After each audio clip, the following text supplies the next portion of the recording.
Hello everybody, this is Mike Fauché.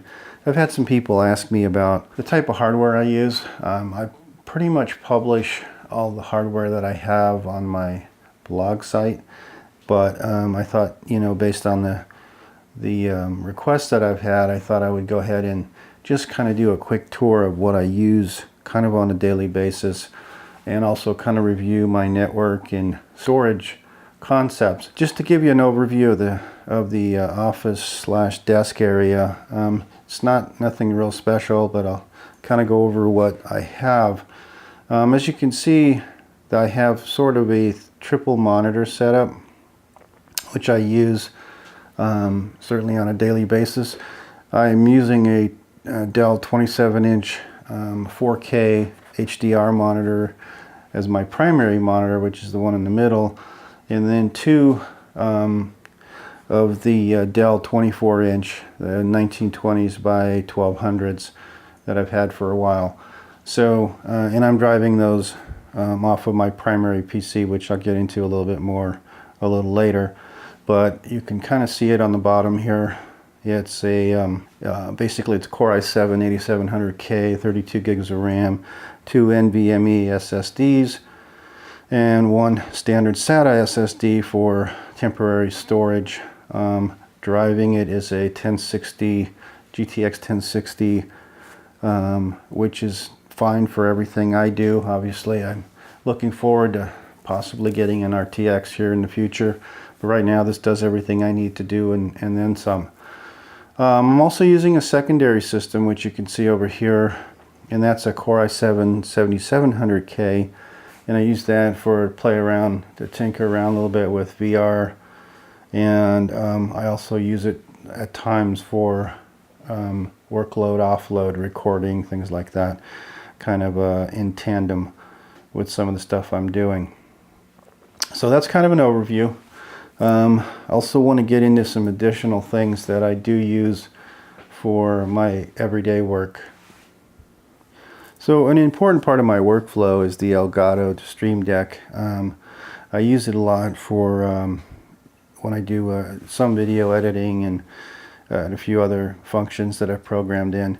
My main screen's a bit light, as you can see. It's only got a few basic applications on it, but I'm using kind of a tiered approach, so I usually have some additional layers underneath that are specific to applications. So I use it a lot for XSplit, Premiere, and a little bit in Audition.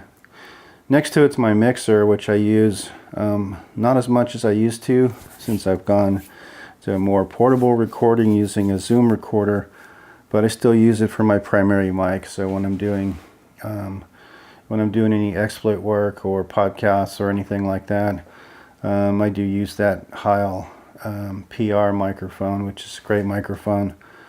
And then over to the right of that is a little headphone amp that I use periodically, and then of course the USB, and those are critical to my basic workflow.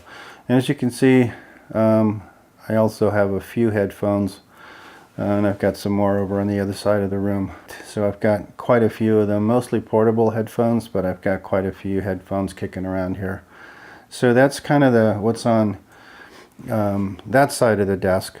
Over on this side of the desk, I've got my AverMedia capture, which captures 1080p 60 frames per second into a USB 3.0. And that does a great job for when I use the camera to actually stream directly into XSplit. So it gives me a little bit more flexibility when I'm doing some real-time work. And then the keyboard that you see on your left is actually for the secondary system that I talked about earlier, which we'll get into more of the hardware here in a little bit.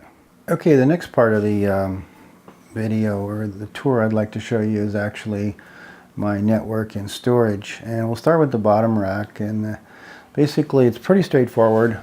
What I have on the top is an extension 24-port switch, which I use kind of an overflow and for just testing around if I need to plug something in real quick and do some quick testing. It's not the primary switches, which I'll show you in a little bit.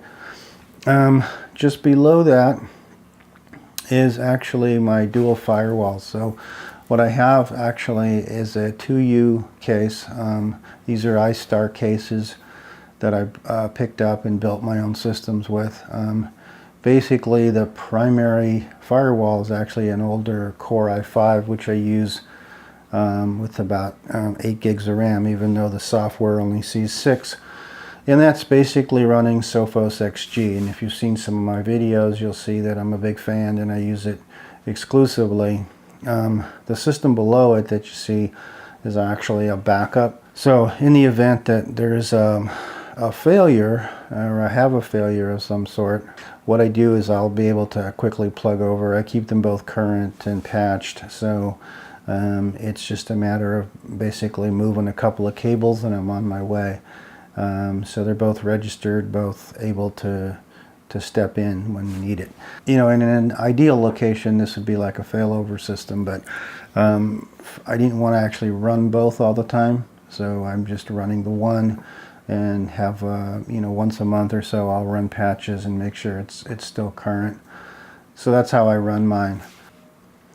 So over to the left, you'll see I have an old Intel NUC kind of hanging off the side there, and I use that again for testing. I also use it for accessing the secondary router so that I can keep it patched and also do things with like Wireshark and other things like that.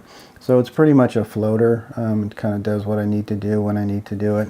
And here I have the two NAS units that I'm running. One is the TS453B, that's the one on the left, and that has a 10 gigabit card in it.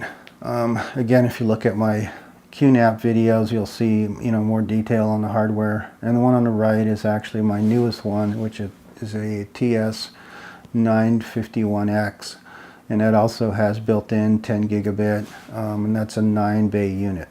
So as far as storage goes, everything in the house basically goes into these two storage units, obviously both encrypted, and then that's sort of how I power my storage. I do have one other in the family room that I use primarily for an offload of movies, backup, things like that. So something away from the office.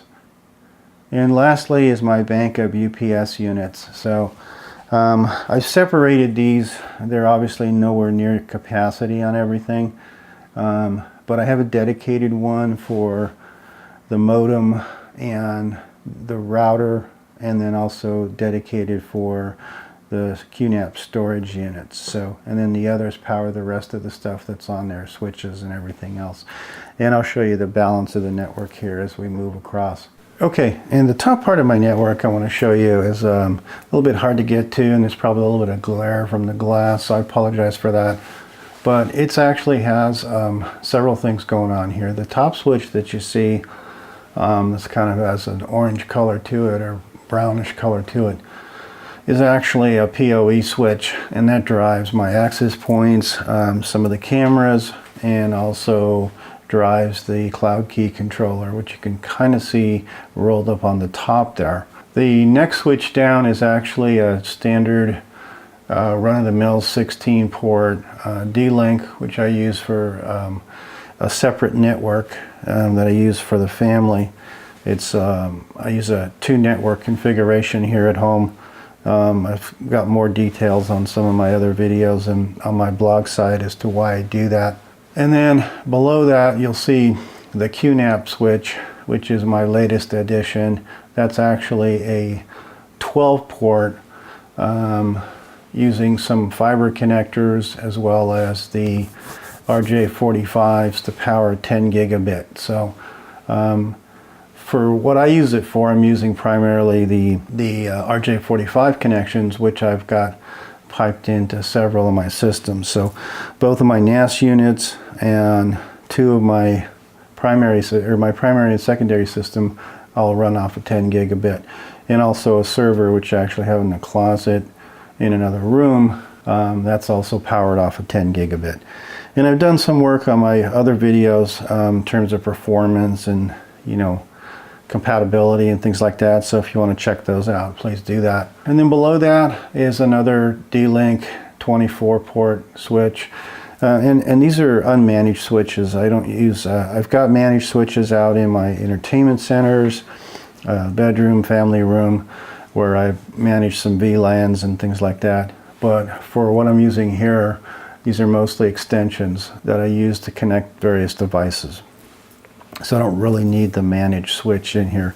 I've had these for a long time, and I think when I do change them out, I probably will add managed switches to it. But for now, these work well for what I'm doing.